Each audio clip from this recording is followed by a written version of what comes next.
The US dollar is facing a crisis of identity. In the long run, it has nowhere to go but up. For the next several decades, the United States holds 4 unbeatable cards. First, a navy that controls every major sea lane on Earth. Second, a balanced demographic profile that most of Europe and Asia can only dream of. Third, total independence in food and energy. And finally, a massive expansion in domestic manufacturing that will double the size of the American industrial plant. By every long-term measure, the dollar is the only safe harbor in a collapsing global system. But we don't live in the long term. We live in the now. And in the short term, the story is the exact opposite. Current policies are putting a massive anchor around the dollar's neck.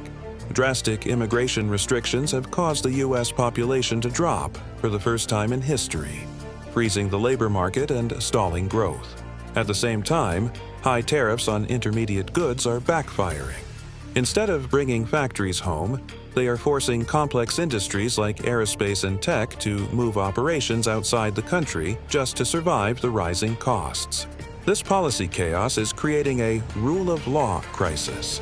Businesses are being told to ignore existing regulations while new, unpredictable tariffs are being added every day. Without a stable legal structure, business confidence is cratering.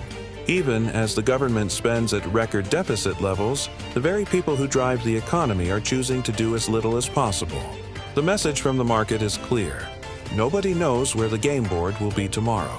Then came the shock of 2026, the conflict in Iran. In any other era, a war in the Persian Gulf would send the dollar skyrocketing as investors rushed to safety. But this time, the gains are surprisingly small. While the dollar is rising, it is doing so grudgingly. The world is hesitant to fully embrace the greenback because they no longer trust the short-term stability of the American system. We are witnessing a perfect storm. The long-term fundamentals of the United States are stronger than ever, but the short-term policy decisions are actively trying to push the dollar down. It is a battle between geography and policy.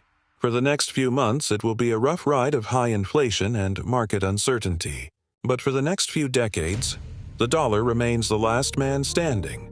The question isn't if the dollar will win, it's how much damage will be done before it does.